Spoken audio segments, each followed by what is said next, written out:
So good afternoon, everyone, and welcome to NENA Housing Week. We're so pleased you could join us. Thanks for choosing to share some time with the New Economy Network Australia and Co-Housing Australia. My name is Michelle Maloney. I'm one of the co-founders and directors of the New Economy Network Australia, and I'm very pleased to be able to offer you an introductory talk for the week ahead. So first, I will make sure that I'm sharing screen. Okay, so as I said, welcome to NENA Housing Week. We had a very successful NENA Housing Week last year in the middle of the year. And this year, we're really delighted to bring a number of our speakers back together and some new folks and some new issues as well. As I mentioned, my name is Michelle Maloney. I'm the co-founder and director of the New Economy Network Australia. And shortly I'll be introducing Eleanor from Co-Housing Australia, my partner in crime in constructing NENA Housing Week this year. And we worked together last year as well. So first, I'd like to acknowledge country and invite you all to follow the now emerging tradition on Zoom of popping into the chat whose country you're on and where you live. Some folks say that it's giving lip service, but I feel very strongly that acknowledging the First Nations peoples of this continent and paying homage to the remarkable culture that cared for place is very important. I'd like to acknowledge that I live, work and play on Yagara Turrbal country here in North Brisbane. I'd like to acknowledge the elders and communities past and present who have cared for country, and the emerging leaders, young people and others continuing their ancient traditions. I like, if everyone could just be reminded to stay on mute, that would be very helpful. And Eleanor, if you can perhaps keep an eye on mute as well, that would be great while I'm talking. Thank you. I also like to acknowledge that here where I live in a suburb called Banyo, the Turrbal language is still visible even in the settlement, the colonial settlements. We've got a whole number of suburbs named from the local Indigenous language. And I often show this beautiful slide because these water lilies are in a remnant but remarkable and beautiful waterway and I was going to say marshlands, but all of these interconnected water holes that stretch out to Moreton Bay. And I was really delighted when I first moved to where I live to discover that the ancient words for waterhole, Nudgy Nunda is black duck waterhole, and we have a suburb called Nudgy, and these are known as the Nudgy waterholes. So just a small snippet of Turrbal language in my world and in my place. And I hope that all of you can reflect on where you live and think about the debt that we owe if we're talking about modern day economics. It always was and always will be Aboriginal land, and the economic success of Australia in so many ways as a first world country has been built upon the debt that we owe to the remarkable caring for country practices that ancient peoples have had here since time immemorial. So let's get into housing. Why is NENA concerned about housing? Well, it's pretty simple, really. All human beings need somewhere to live. Humans need homes. Whether you wrap it up as social justice or economic justice or housing justice, it's all about fairness. If we believe in human rights, we believe that everyone should have somewhere safe to be, somewhere safe to live, people to love them, something to eat, clean air to breathe, and so on. Also, a big concern for NENA is that human settlements impact the environment. A massive impact from urban and rural and regional developments happen when houses get built, when construction materials are created. So human settlements matter. And certainly what we see in Australia is the rapidly growing size of houses, the very strange way that we tend to develop blocks, which I'll talk about in a moment. All of these issues have an impact on the environment.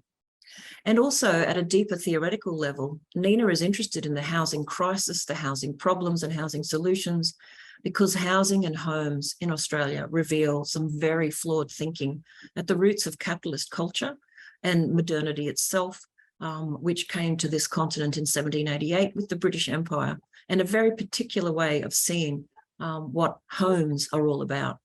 If you change cultures, you change times, you look back into history, homes have meant very different things. And today, the massive empires that people have built on real estate values have caused significant problems for people and the living world. So a quick snapshot just to put us in the big picture of what's going on in housing in Australia. And I should say I'm not an expert in housing issues. As one of the directors of NENA, I am passionate about how, the role that we might be able to play in ensuring that people have somewhere lovely to live and that human beings minimize their footprint on the living world so that building materials, housing styles and housing developments are made more sympathetic to local bioregions. But that said, not a housing expert, but let's put ourselves into the bigger picture of housing in Australia. So first, it's worth noting that as of March this year, there are 25,890,773 people in Australia. So let's say 25 to 26 million people. In the 2021 census, there was almost 11 million private dwellings, so 10,850,000. Even with some basic maths, that means about 2 to 3 people per household. There's sufficient buildings structured around this continent for everyone to have a home, theoretically. Types of housing, 70% in Australia are separate houses, which is very unusual compared to other parts of the world. 13% were townhouses and 16% were apartments. And very interestingly, on census night 2021, 1 million houses were unoccupied for various reasons. And if you think about there being 10 to 11 million dwellings and more than 1 million of them empty on the census night, then we're looking at about a 10th or an 11th of the entire housing stock being empty. And throughout this week, there will be discussions about the impacts of businesses such as Airbnb and other real estate structures that have enabled people to leave their houses unoccupied while still making large profits. And it's a very interesting trend, something that we didn't see as much of even 10 years ago. So let's talk about housing tenure. So out of our 10.5 or 10 plus million houses, more than 30% are owned outright, 35% are owned with a mortgage, and 30% are rented. So what are the problems that we're facing? We seem to have an abundance of houses. Well, I'm sure if you're joining into this call, you're very familiar with many of the problems, and I've simplified them just to give us a basic introduction so that I can also then speak about the program for NENA Housing Week this week and some of the issues that people will be addressing. So obviously homelessness, human beings who don't have somewhere to live, unaffordable housing, rental and mortgage prices in this country are considered too high, too difficult, and very, very hard for people to afford. Lack of suitable housing for changing societies. This is an issue that appeared a lot, particularly in NENA Housing Week last year, with the changing structures of families, the changing nature of how people want and can live together, and the changing affordability of people living together. Excuse me. And Eleanor will talk more about co-housing and other ways that people are finding to live together in a changing structure of society. But there's also a profound lack of human-friendly features in many new and old residential developments, including transport, connectivity, community support, services. Everyone's heard of those nightmare suburbs people whack on the edge of big cities where folks don't even have access to public transport. They are quite literally trapped in islands of suburbs that can be very difficult to afford to escape them. And of course, for anyone who knows me, my other big hat that I wear with the Australian Earth Laws Alliance, I'm profoundly interested in the environmental impacts of developments, whether that be the chopping up of new blocks, the retrofitting or lack thereof of existing houses, and the way that we do or don't consider the natural world, the living world in our human settlements. All of these issues have got, let's put it, room to improve across this continent of Australia. I'm not going to go through all these stats. I just wanted to really set the scene because I assume some folks, like myself, are concerned about housing issues but may not know all the details. And here are just some bits and pieces of info about those 5 problem areas. So homelessness, this is some data from Mission Australia. There are over 116,000 people experiencing homelessness on any given night. Only about 7% of people who are homeless sleep on the streets. That's a very, very small number of rough sleepers. And there's a growing, really sad trend of people having to live in their cars and vehicles, as well as, of course, staying with other people. Domestic and family violence is one of the systemic reasons why some people experience homelessness. And something that will be discussed particularly tonight and throughout the week is that 1 in 6 people experiencing homelessness are in their senior years. Some of the systemic causes of homelessness, domestic violence, young people feeling they can no longer live safely where they live, older people suffering elder abuse or simply being unable to afford their homes. And the statistics for First Nations peoples suffering from homelessness is something like 30 times more than non-Indigenous communities. And then there's the affordability issues, which we'll talk a lot about this week. And when I run through the program for you, you'll be able to see some of the wonderful speakers we have that will be addressing this. Some of these headings, really show the extreme number of discussions and media coverage of these problems. Australia's housing market is severely unaffordable. Will it ever be our turn? Australia's housing crisis, one of the most unaffordable in the world. And that one was asking, how's the coalition going to fix it? And I'm really pleased because Eleanor will be talking after me and reflecting on the new federal budget, federal government and its budget and its efforts to address housing. So we've talked about homelessness and unaffordable housing.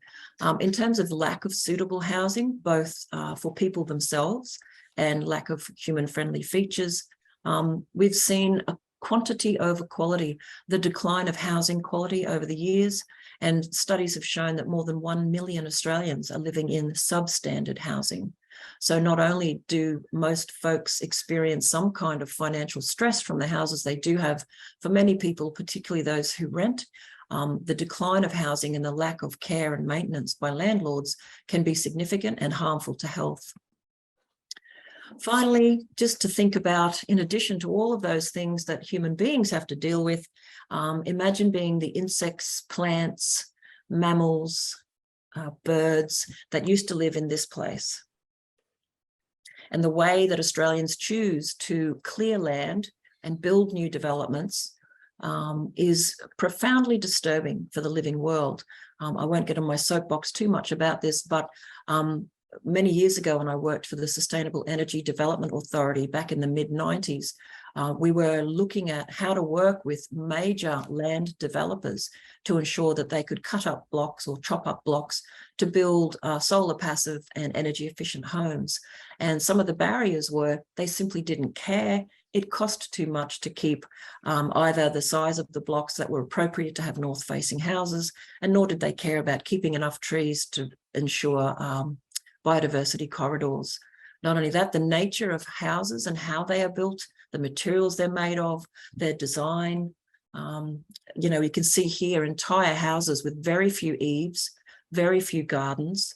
Given it's an Australian climate, even if we do have cold winters down south, most places get very hot. These are not houses that leap out at you saying, I'm built for the heat. These are houses that say, we've got small windows, small eaves, thermal gain, and we're going to whack air conditioners in. People are not thinking, or the developers particularly, but the whole system is geared towards jamming in as many houses as possible, and with very little consideration sometimes for how to make those houses beautiful and livable and low cost to run those houses. Just recently, I was watching some of my hobby is fascination by how people have lived in previous times, and even the Romans and even Stone Age people in Skara Brae in Scotland seem to have worked out how to live in their own climates more appropriately without energy than modern societies do. And this endless reliance on aircon and the increasing pressures to have aircon due to climate change is really putting into question the way that we build, the way that we live. As many of you know, with the horror bushfires of 2019, 2020, there are many people in many places now really rethinking how they live. I know that for a fact there's a couple of folks on this webinar today who are really thinking about how they live in the bush, what kind of housing they construct. Some folks are thinking underground, some folks are thinking semi-permanent dwellings that can be rebuilt after fires. You know, we're living in a very changing world, both socio-economically speaking, but definitely in terms of the biophysical realities of our lives. So all of these issues are weighed up into the big picture of what we're doing with housing in Australia.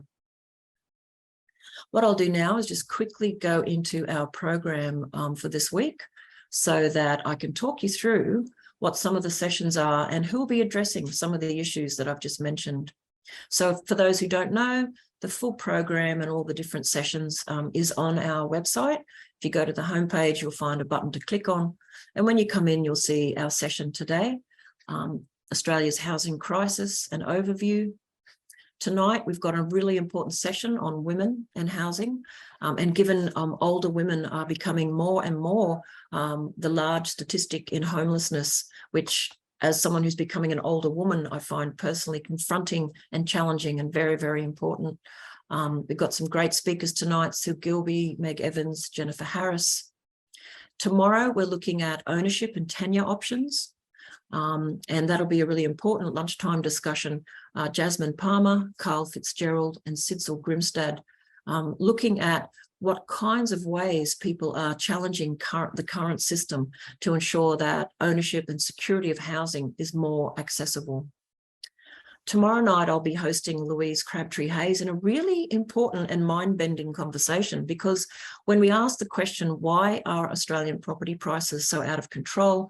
There are so many different factors that push and pull and squeeze the housing market in Australia. But when Louise outlines the history of how we've reached the point that we've reached in our particular society built on British notions of property and financial accumulation, it literally challenges our notions of time and future value. And I really urge you to tune in and have a listen, either live or via recording, to the discussion that Louise will share. Then on Wednesday, we're going to be looking at finance options for housing alternatives with Linda Seaborn, Tim Riley, and Emma Spano. And very importantly, of course, the role of governments in housing. And Anitra Nelson and Peter Phibbs will be sharing their insights with us about the role of governments. And then rolling into Thursday, innovative building alternatives with Martin Freeney, Peter Hickson, and Ray Trappy. I hope I've said his name right. And the bigger picture around sustainable housing, issues that are very precious to my heart. How can human beings have their own place to be safe and comfortable, whilst also ensuring that the living world around them can thrive? Do we have to take out the entire forest to live in a place? Are there other ways to live? Of course there are. But when we dig deep into our culture, it's the kinds of things we're used to, the status quo, our expectations. All of these things become barriers to rethinking sustainable housing, I think. And finally, on Friday, I really would invite all of you who are keen to please join us, not only for the session about co-housing from 11:30 to 12:30, but also join. It's just a 1-hour discussion. We're calling it a Housing Week Roundtable. Where to from here? We invite you all to join. There won't be any presentations, but there will be a few short summaries from speakers who've participated through the week, and some ways for you to pop your ideas into Google Docs and discussion spaces about what NENA and others should be doing next to play a part in supporting positive initiatives that are good for the housing situation and good for the environment. So that's pretty much all I wanted to say. In terms of those who may not know about the New Economy Network Australia, I did just want to mention that NENA was co-founded in 2016 and kind of was born in 2017 through a number of conferences and the building of networks. We've been incorporated as a cooperative since 2019, I think, and we now have many hundreds of co-op members and many thousands of people connected to the network.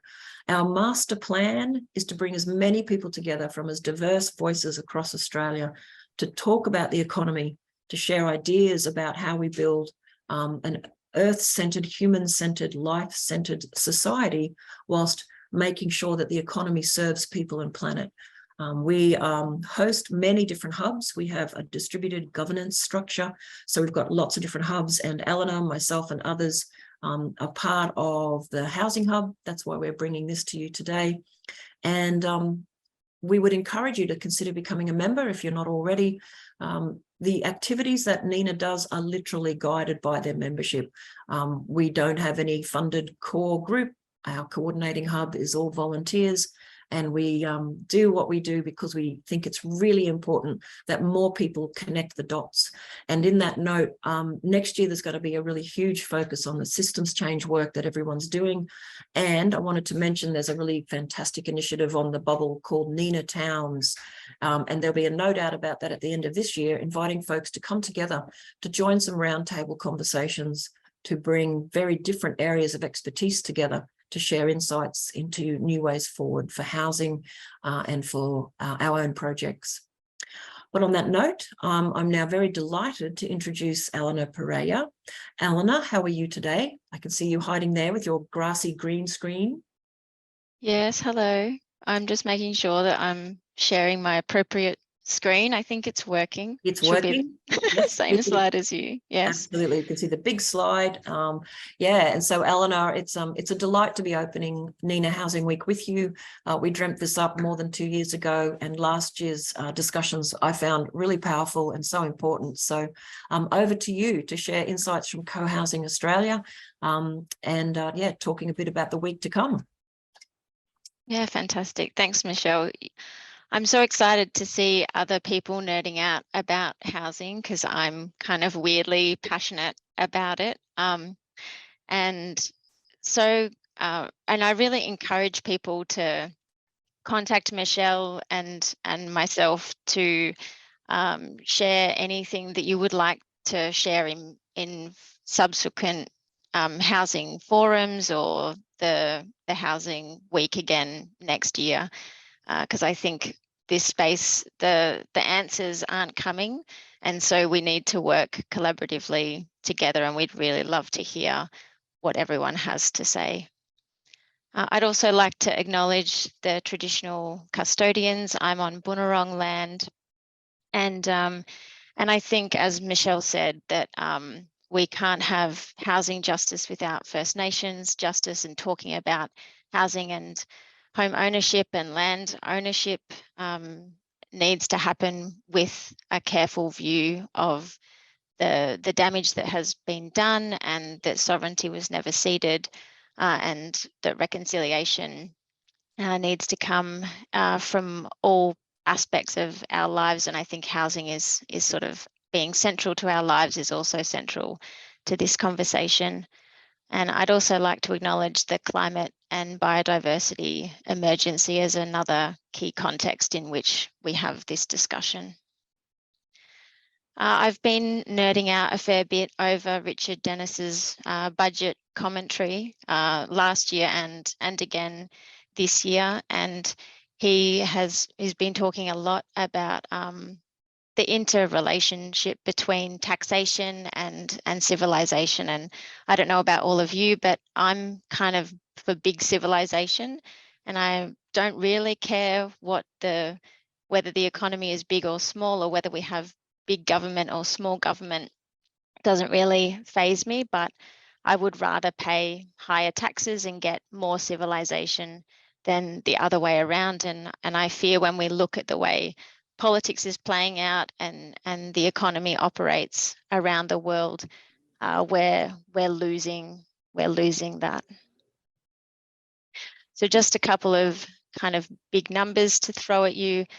We're proposing to we've spent $11 billion, which I can't actually quite comprehend as a number, on fossil fuel subsidies, and $100 billion on submarines.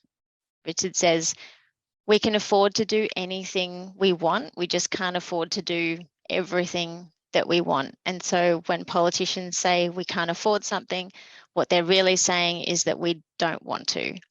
And it's up to all of us to be pushing them to make different decisions with how we spend the money that we have. And we're a very wealthy nation.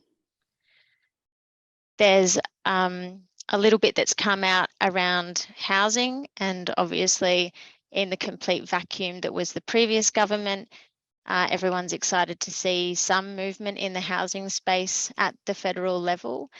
But just so people know, it's still very much a drop in the ocean in comparison to the other spending that they do. This first quote is around the aspiration to deliver that housing in close proximity to the amenities that Michelle was talking about. And we haven't seen that happening previously, and so there's going to need to be a lot of work at local, state and federal governments to deliver appropriate housing in appropriate locations.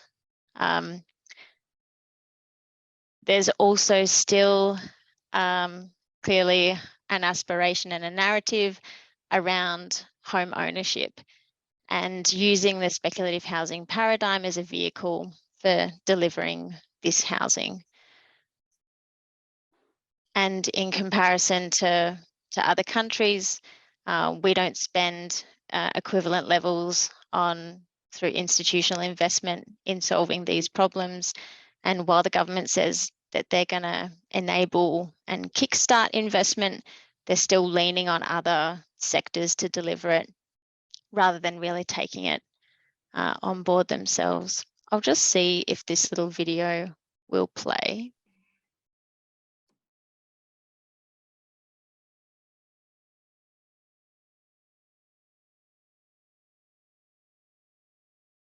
So I'll just leave it there. You can go and watch more of his work. But basically, yes, the government continues to just engage in this supply side policy, and we've stigmatized public housing and government investment in housing, and we're not treating housing as a social infrastructure and not recognizing the benefit to society. And from my perspective in Australia, we're really good at houses. If you go on, you can find plenty of really nice images of really beautiful houses, but we're not good at housing. And a lot of other countries are much better at engaging in this this kind of social level of housing delivery and conceptualization, whereas we divide ourselves up very successfully to our own detriment. And so I'm really passionate about activating people in these conversations and in these areas of urban and democratic participation. And I think that needs to happen through active engagement in housing, active transport, and in active democracy. And that includes participation, participatory planning, participatory design, and activities that get people out and about and engaging with other people and with their environment in their day-to-day lives.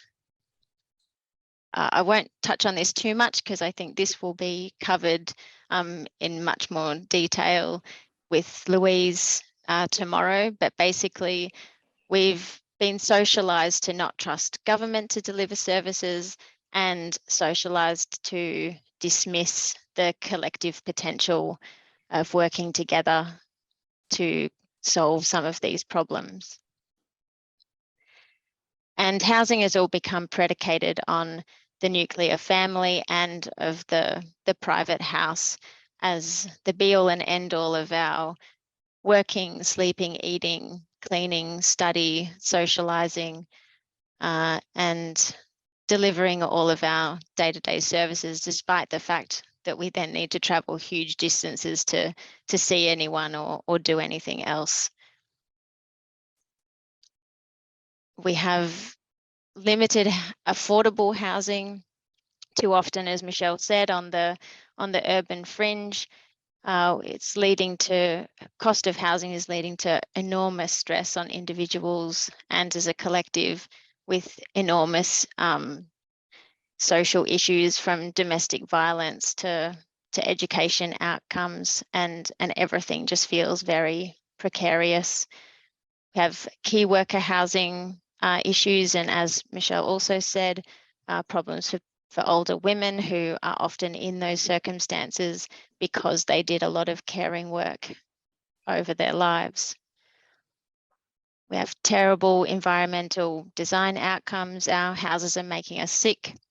They're creating unnecessary pressure on the energy grid and increasing our risk of energy poverty. On, again, the peri-urban fringe, people are sold the dream of leafy streets, proximity to nature, and very much sold the idea of community, but those developments are not delivering any of those. They're requiring people to have private car ownership, sometimes multiple cars, time poverty, and that leads to enormous loneliness and stress. And these are also symptoms of the sort of apartment density, more densely built houses in the Australian context. Lightless corridors like this are no place to bump into your neighbour. And even the social infrastructure is equally as antisocial. It's usually owners' corps, which are at best boring and notoriously dysfunctional. We know we're also having problems with the delivery of our food security as we build out into these spaces. Usually our cities are built in places that are really rich in agricultural and environmental life and density. And that's why we ended up here to begin with. And we're undermining that in the way that we farm and in the way that we develop housing. Environmental crises, and I think we've seen many natural disasters happening all around the country. It just sort of doesn't seem to stop. We've had a huge reliance on communities coming together to sort of be resilient and rescue each other from these situations, but ultimately over time there's a really detrimental impact on the collective resilience of those communities and the sense of connection. And so that resilience is going to be significantly compromised unless we really embed mitigation and adaptation deeply in the way that we build housing and communities. We know that that's also leading to a huge issue around insurance and how people are going to be able to rebuild, and the likelihood that that climate disasters will leave many people in really bad financial situations. And the final thing is unmet demand. There's a narrative that everyone wants the quarter-acre block, but increasingly we're seeing a change in household composition and in lifestyle goals and aspirations, and our housing is not adapting with that change. And so I feel like we really need to move away from the speculation of the housing market and allow people to choose smaller dwellings, or at least have more control over where and how they build their houses, because that impacts where and how they can live. It also includes how we access food and community, trying to obviously mitigate sprawl and create connected communities and allow people to engage in active transport and active participation in democracy and not be stuck in a car all day. And this is the first lot of slides is just a little snapshot from a video that you can find online about a community that was recovering from a bushfire in California. It's really lovely to see how they've conceptualized rebuilding their community. And the slides at the bottom are just some little images of people who are collectively self-building a co-housing project. And I think that marries aspects of the Australian psyche that really would come together nicely, the DIY approach, but also in the context of community. And so I really hope you enjoy NENA Housing Week. And I really hope at the end of this, we can make hope possible and not despair convincing. Thank you. Wonderful. Thank you, Eleanor. Now, Eleanor, did you have another colleague who wanted to speak now? And then we'll go to Sarah Motta's recorded presentation. Excellent. If you would like to introduce, that would be good. No problem. Just try and Stop sharing is up the top. unshare. Yes. Here we go. There you go. Yeah, I'd just like to introduce David Alonso Love. He's been part of co-housing for a couple of years and he heads up the New South Wales chapter. And he's just going to give a quick intro into a bit more around those collaborative approaches to housing that we sort of bang on about it at Co-Housing Australia. Thanks, Eleanor, and thanks, Michelle, for the opportunity to speak. Am I able to share screen just for a moment? Really following on from Eleanor's points, I just wanted, I suppose, to share a little bit about what co-housing and collaborative housing is and what it can bring, I think, to the discussion. So in really broad terms, and this is kind of almost the 101 of co-housing, so apologies if this is a little bit basic for some people or we've been over this ground before, but an important ingredient for any co-housing or collaborative housing is that the residents have a big say in what it looks like and how it functions and what the vision is, really. And that necessarily means that it will vary according to who those residents or potential residents are, the situation they're in, their life experience, the financial resources they have, their location, is it urban or is it rural, and so on. And that's, sometimes people ask, like, what is co-housing? And it's very hard to perhaps come to pin it down exactly, and that's part of the reason. The fluidity, or the flexibility rather, is that it reflects the people that are coming together to make it happen, as it should, right? And that kind of has some added benefits that I'll talk to in a moment. The second part is that the design or the built form, and it can be something that's built from construction or something that's adopted and adapted, it supports that resident-led vision. So often there's common spaces, large shared areas, and perhaps smaller private dwellings, things that reflect the ability to live in community more, to participate together in things more, and to support the sort of values, I suppose, or the life priorities that people might have. And that might touch on things like environmental sustainability values, community values, using less resources, affordability kind of aspects. It brings a whole sort of number of things into play. And the third key component is the ongoing resident management. So from that very early stage, residents have a say in what they want the vision to be.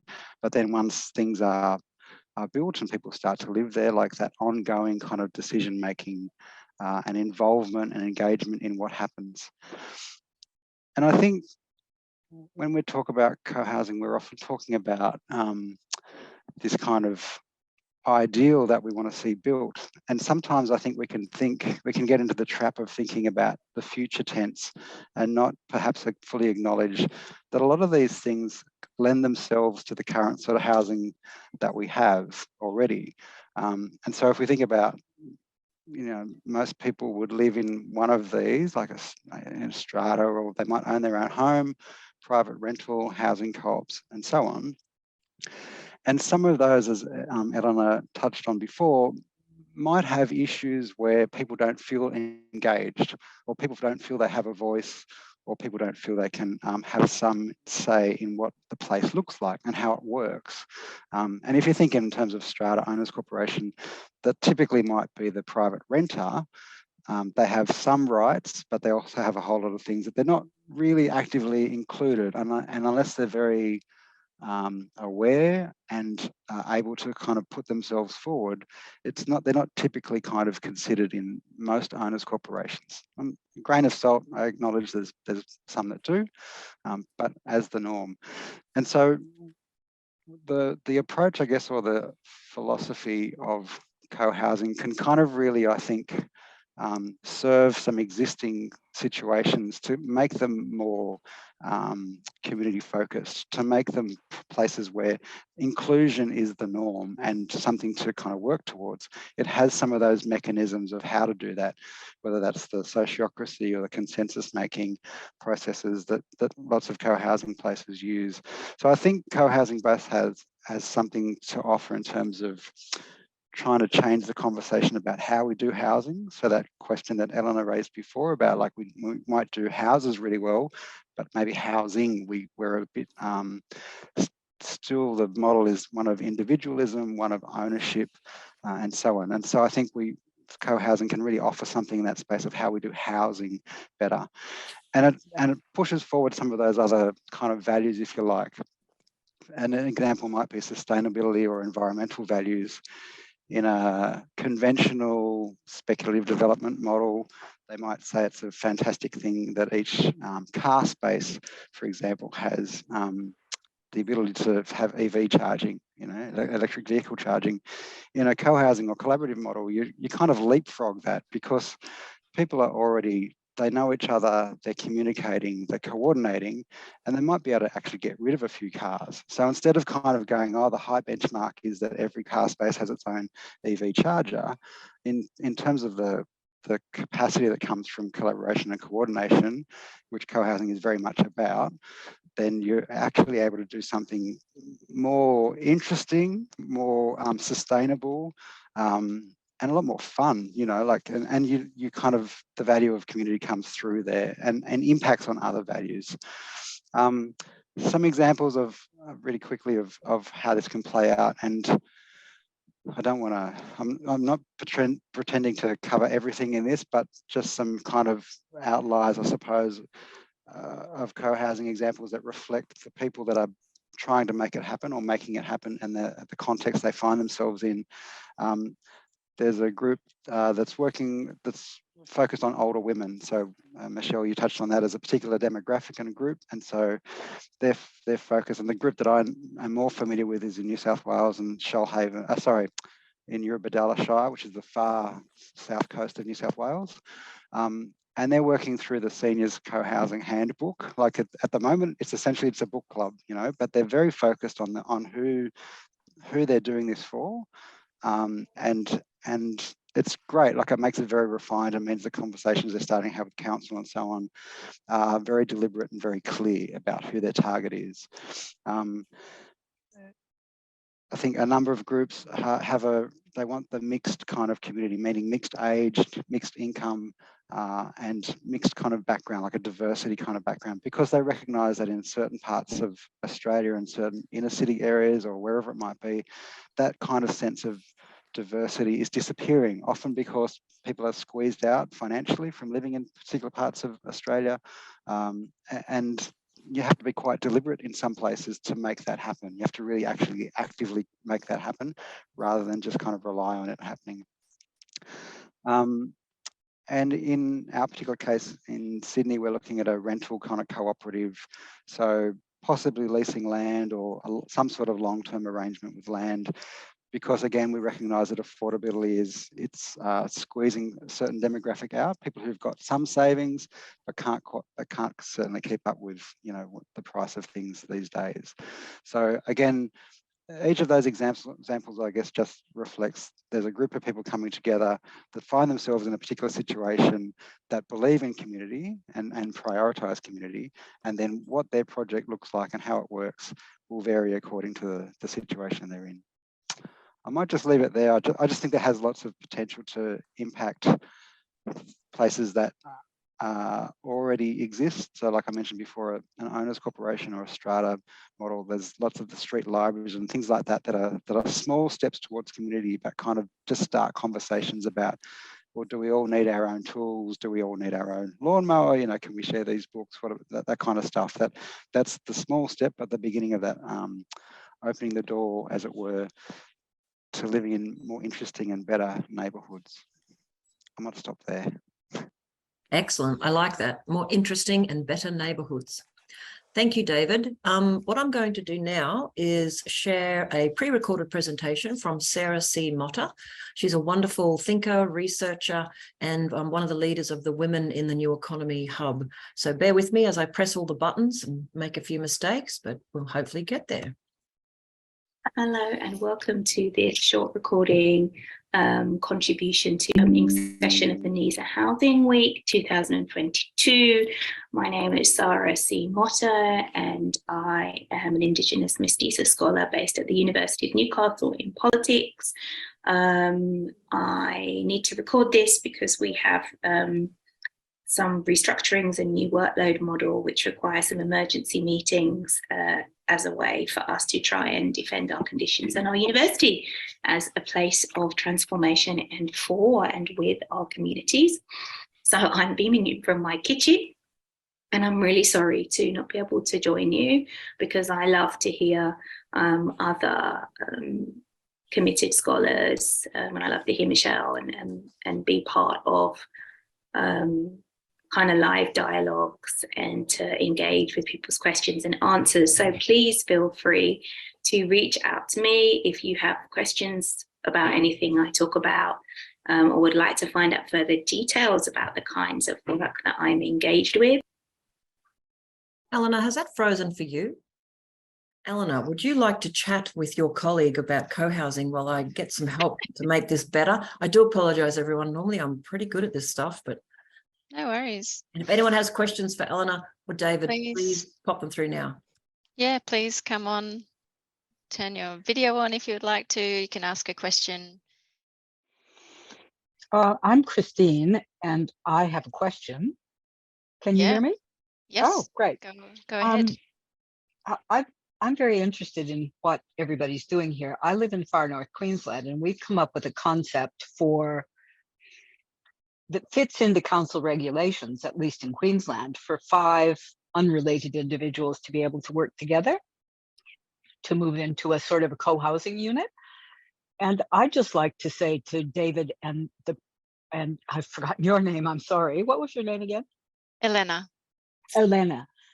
Can you give us some websites or contacts in the chat that would help us to connect more with Southern people groups who are doing the same thing or similar things? Yeah, definitely. You can do a Thank hunt you. and find some people. There's definitely a few groups that are using a kind of model, I guess it's called pavilion house or something to that effect, where essentially to planning it looks like one big house, but you can divide it up such that Into pods. people, kind of into pods, so that people can have their own separate sort of space and have their own sanctuary, but then to be able to come together and use some of the common facilities that council would suggest you only need one of, like a kitchen and a kitchen sink and that sort of thing. And there's certainly other groups looking at tiny house villages and those sorts of models as well. And I think one of the things that you might want to look at is around that social infrastructure. And there's lots of good people working on dynamic governance processes so that you can manage that relationality and have decision-making processes that suit your group and allow you to live separately and together.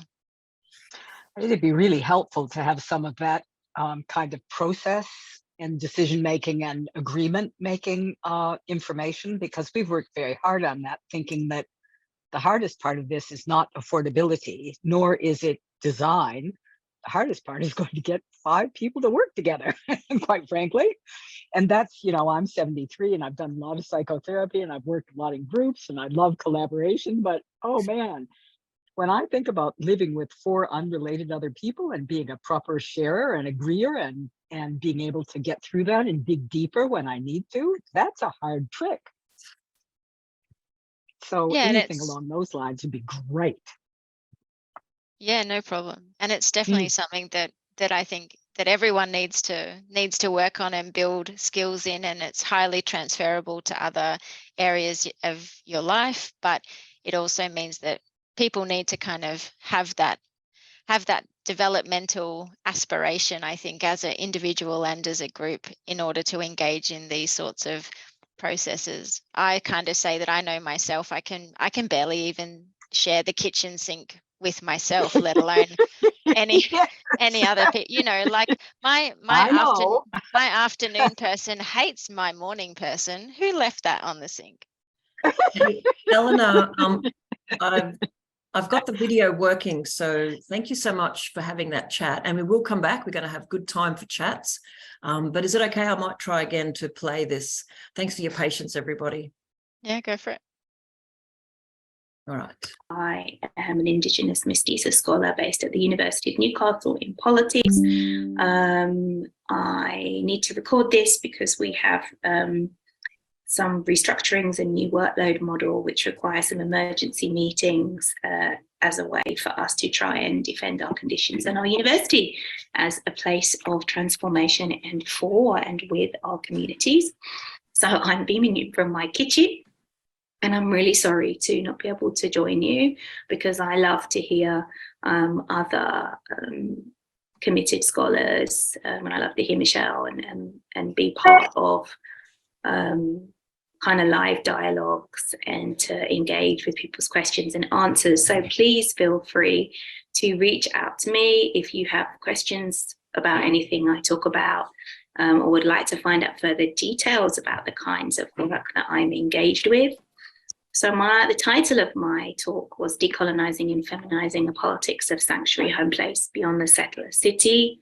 And I will begin by acknowledging the traditional custodians of this unceded land, of the city of Mambimba, Newcastle, of the Wabakor and the Worimi peoples, of the meeting place of salt and fresh water, and pay my respects to elders, ancestors, and future leaders, and any other Indigenous or Aboriginal and Torres Strait Islander peoples listening today. I'm really sorry about the work happening next door.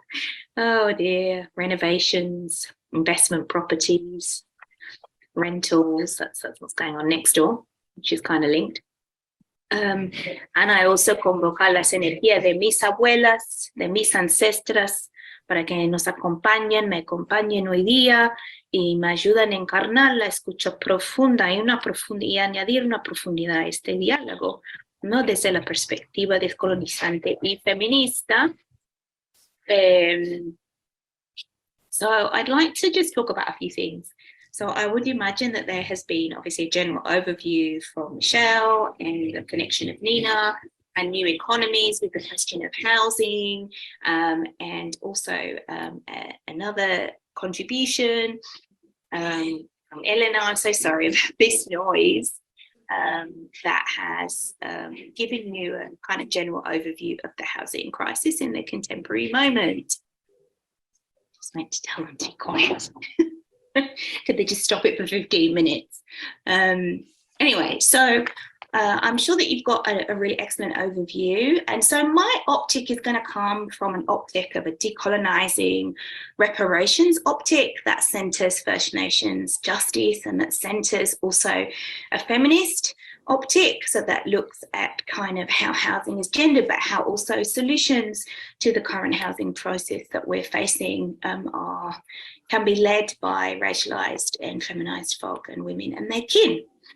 So as we know, there is a real increasing precarity in access to affordable housing, in access to public housing, and for those who may well have previously been able to privately own a home in their capacity to either take out a mortgage, be in the position to, or to be able to pay their mortgage with increasing kind of interest rates and increasing inflation. So we have a kind of growing precarity across the body politic in so-called Australia. But this precarity in housing is also foundational. because of course Australia is built in a settler context, which was premised upon dispossession, and is premised upon dispossession of First Nations people from their lands, from their social relationships, from their kinship relationships, and from their understandings and practices of home place and care for country and care for each other and reciprocity. And so what we see is historically, not just in this intensifying period of neoliberalism and marketisation and financialisation of housing, what we see is historically at the root of the very foundation of civil society, of law, of governance, was the concept of private property, and was the concept of possessive individualism and the heteropatriarchal form of family and kinship that would accompany that possessive form of relationship with the natural world and with each other.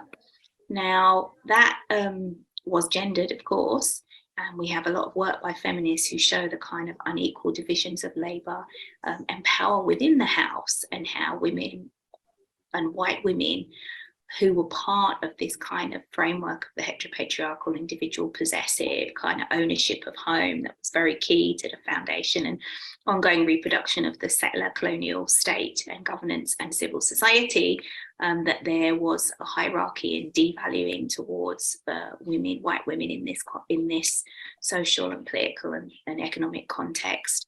And that devaluing of domestic labours and of social reproductive labours, and often the relegation to unpaid labours in the home as opposed to the formal world of work, as well as if they and as they have entered the workplace in the last 25 to 30 years, often entering into precarious jobs.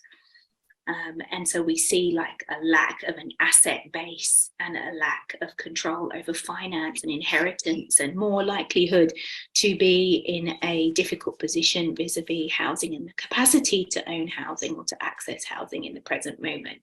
But the underside of this contract was the ongoing dispossession and violations of Indigenous forms of kinship, family, and relationship to country. And so you have both actions of kind of the forcible removal of community from lands, the placing into missions, the placing into indentured forms of employment, the historic removal of children.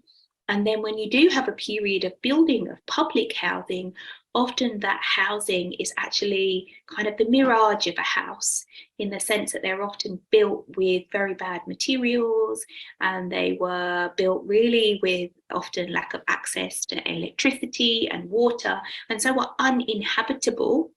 And also were premised upon this broken up sense of kinship and this kind of model of kinship, which is very distinct from Indigenous forms of kinship, which are much more collective and intergenerational. And so what you have is often kind of really houses which aren't houses, which break up and create kind of unlivable conditions for First Nations people and other poor communities. And then those peoples and communities themselves are pathologized for these conditions, for why there is kind of derelict houses, for why they're not occupied and used, or for why they're not respected because they were unlivable in the first place.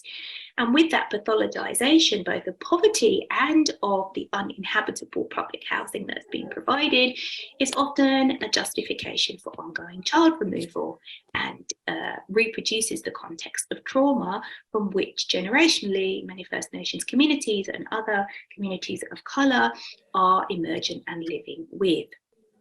And so we see how the matrix of power, which is settler coloniality, which is the extractive economy, has always been premised upon deeply gendered divisions of labour, both within the kind of white settler matrix of power, in terms of the devaluing of domestic labour and unpaid labours, which were often feminised, and women's work, and then in the violation of Indigenous forms of kinship and often the conditions of breaking up of families, removal of children, pathologization. And so these lineages are really important to hold when we try to understand the contemporary nature of this crisis. And when we tell a genealogy from First Nations and communities of colour, we realise that displacement and houselessness and a removal of home understood as a set of relationships, of social economies, of kinship relationships otherwise, are at the heart of the settler colonial extractive project. So whilst there is an intensification and there is a kind of generalisation of this housing precarity and a particular financialisation of housing, there is also a thread at the heart of the very foundation of this system, which has always been about displacement, which has always been about breaking social economies and kinship relationships and dispossession. So with that in mind, and this kind of anatomy, a very quick anatomy, right? I can't really say a lot, and I'm writing about this in relationship with others, but also individually. Because we are trying to form a survivor. And when I say survivor, I mean survivor of the violences of the state and also intimate violences that might mirror those structural violences. So a survivor-led, feminised, intercultural sanctuary space here in Mullumbimby, Newcastle. And whilst the crisis we face is generalised, the crisis we face is also placed. And in terms of my praxis, the ways in which we reimagine forms of home, place and sanctuary that enable multiple forms of kinship, multiple forms of family and intimacy and love, multiple forms of social economy and other relationships with country and with each other and ourselves, need to be placed. That what fundamentally differentiates this kind of politics of reparations and sovereignty making, is that it's not about a model from above. It's not a deplaced model of financialisation, of kind of structuring of housing through the public, which still dispossessed Indigenous and communities of colour, or projects of affordable housing that are models from above, outside of the experience of the precarity of housing and houselessness and of dispossession of those women and feminized, racialized subjects who have historically and continue to be denied security, safety, and home place and sanctuary. And so, as we place our theory making, our sense making, our practice making, we can thereby redefine and reimagine what we understand safety to mean, what we understand home place to mean, what we understand social relationships and kinship relationships to mean, in ways that move beyond and against empire and the settler colony, and in ways that foreground sovereignty. And what's been really key to us in our practice, and I want to just share a few of the elements of our practice that have been important, is one, we're placed. It doesn't mean to say we're particular in the sense that this is a particularist identity politics, or somehow has an incapacity to reimagine in relation with other placed experiences and struggles over home place and sovereignty making and sanctuary making to shift the very determinants and processes that determine the nature of the city.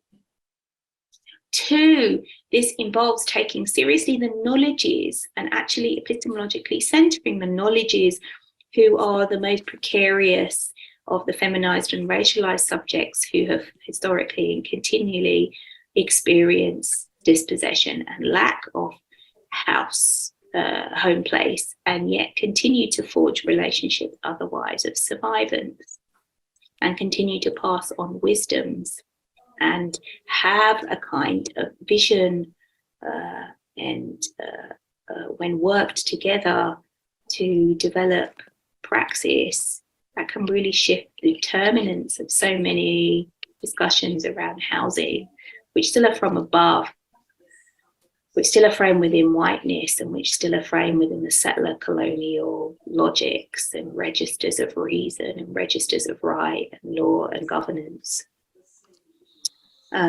We really take seriously the processes by which we come to build the relationships and the webs of care and mutual aid beyond the empire and beyond the settler colonial state and governance, through which we might then root and seed our sanctuary home place in the material reality of somewhere that we can live and that we can thrive, not just survive. And that means that we take seriously the pedagogies of deep listening, and a deep listening that implies centering those voices who've been on the margins and not centering those subjects and those worldviews and models from above that have historically and contemporarily still dominate a lot of this debate.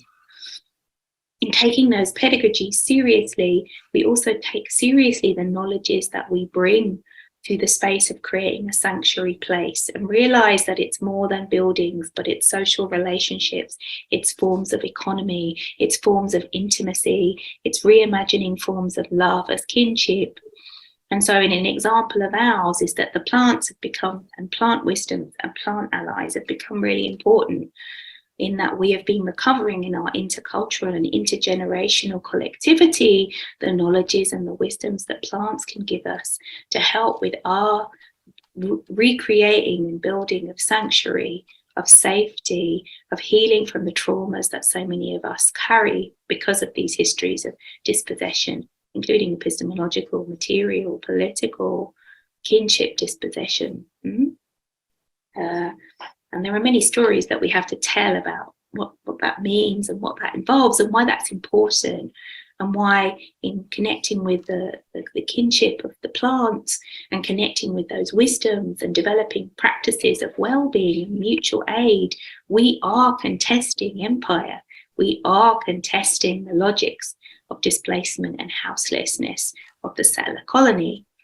And then we are also very, very much committed to not reproducing a model of financing which reproduces our indebtedness and our enslavement, but which is rather premised upon reparations, and that these reparations need to be creatively co-weaved in relationship with creating other forms of economy, gift economy and circular economies, and forms of financing that do not contain the conditionalities which seek to maim us and seek to confine us to the heteropatriarchal settler forms of producing community and creating relationships otherwise, and decolonizing and feminizing the city. So these are the things that I thought I would add. It's very short, and there is a lot more here in practice. We're building this in these lands, and we hope that we can be a lighthouse that shines in sometimes what feels like the darkness, us offering not a model to be placed in a deplacing manner in other places, but as a gift to add to our collective struggles for healing, liberation, for sovereignty, for justice making, and for sanctuary home place, for and of and by the feminized, racialized, precarious, the dispossessed themselves, honoring our knowledges, honoring our wisdoms, honoring our strengths, and rebelling against any forms of indebtedness and enslavement. So thank you very much. Thank you very much, Michelle and Mifan and Rhiannon and Sarah for suggesting this, that I actually record, and for being so keen on me presenting and like making sure that this voice was in and part of this week, because we had lots of different problems and changing around times. So thank you so much. And I hope some of the threads and the seeds that I've planted today will accompany you, will disrupt you, will unsettle you, will inspire you, will be threads that you think and practice with and seek to follow through over this week, but also in your own practice of creating the conditions for home place and healing justice in housing as sovereignty. Okay, thank you very much. Well, that was very interesting indeed. And I can see some comments folks have made to me privately and generally. JP's mentioned that Sarah's offering a very succinct description of the vicious cycles that have led us to this moment. Settler cultures are no longer immune to the displacement she describes. Indeed. And I think Sarah and many of the folks in the Women's Hub and in the Indigenous and Decolonising Hub will often raise very uncomfortable, challenging and critically important issues.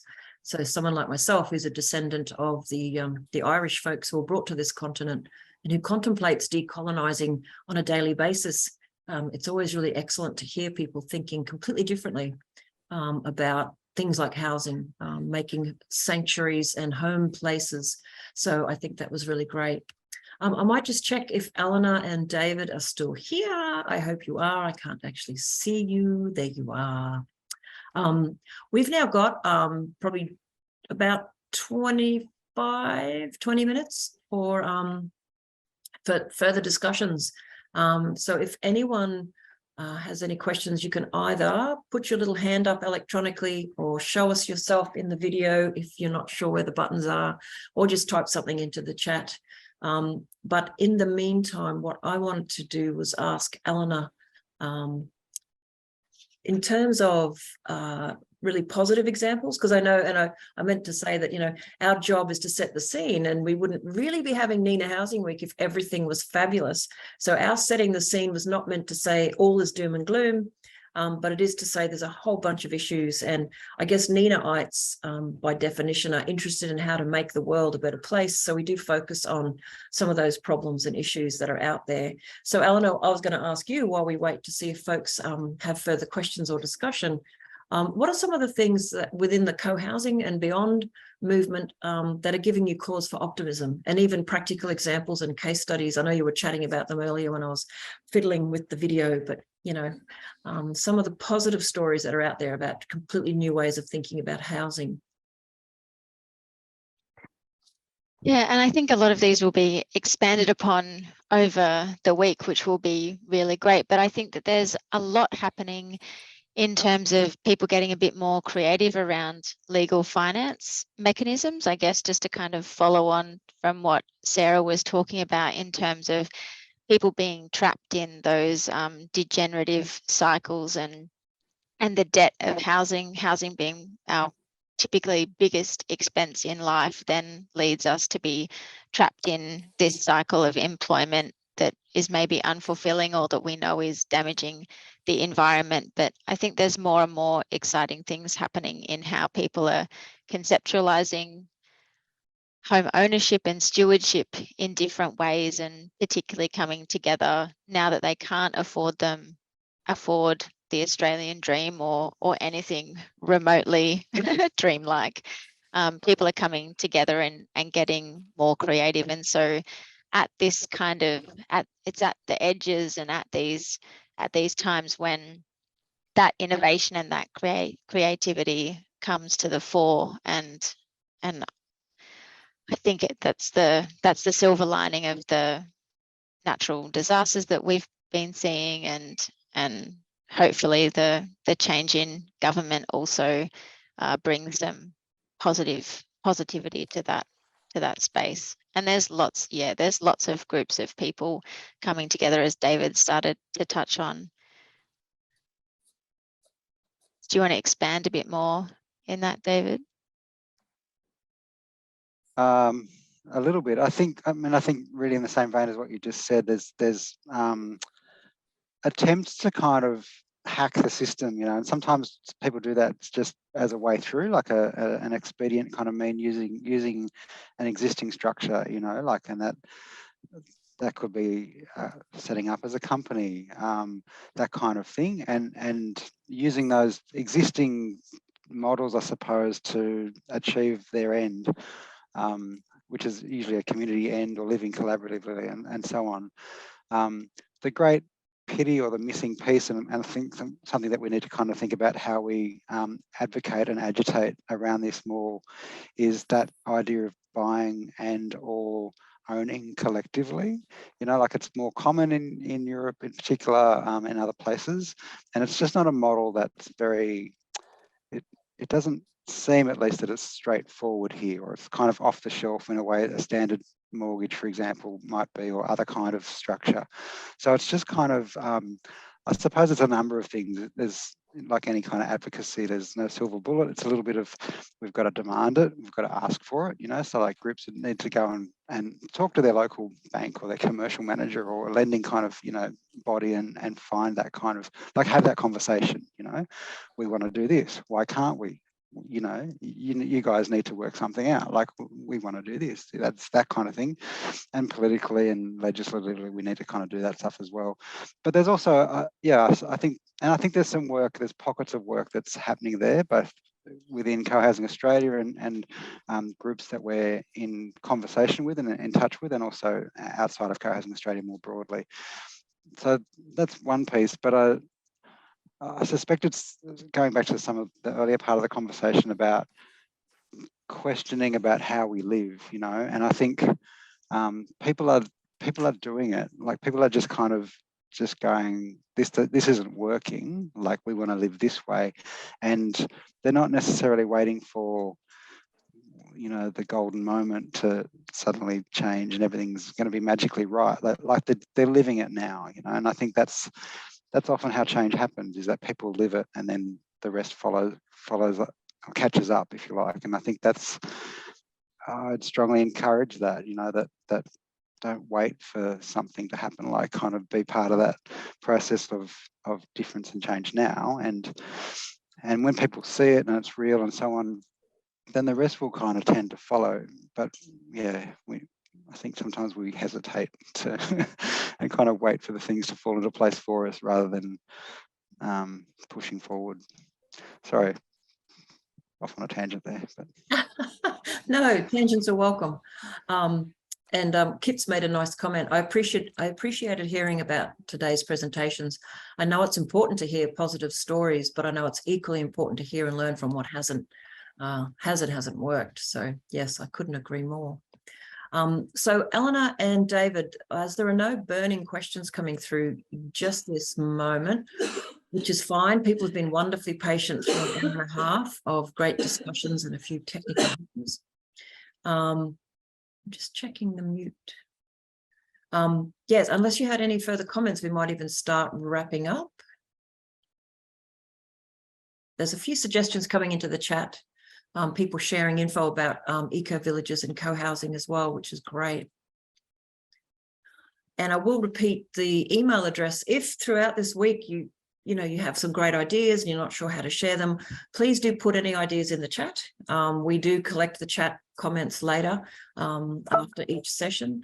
And also feel free to email us. I did put the email address for NENA in the chat, but I'll do it again. It's NENA, nena@neweconomy.org.au. And any suggestions that you want to feed into the roundtable on Friday, or that you would like to suggest for next year's NENA Housing Week, or if you want to get involved in any of this stuff, please just reach out and we'll connect you in. Otherwise, we might start to wrap it up, which I'm sure most people would be delighted to get an extra half hour in their day. Eleanor, David, any final comments? I'll just see if any other comments come through while you wrap things up.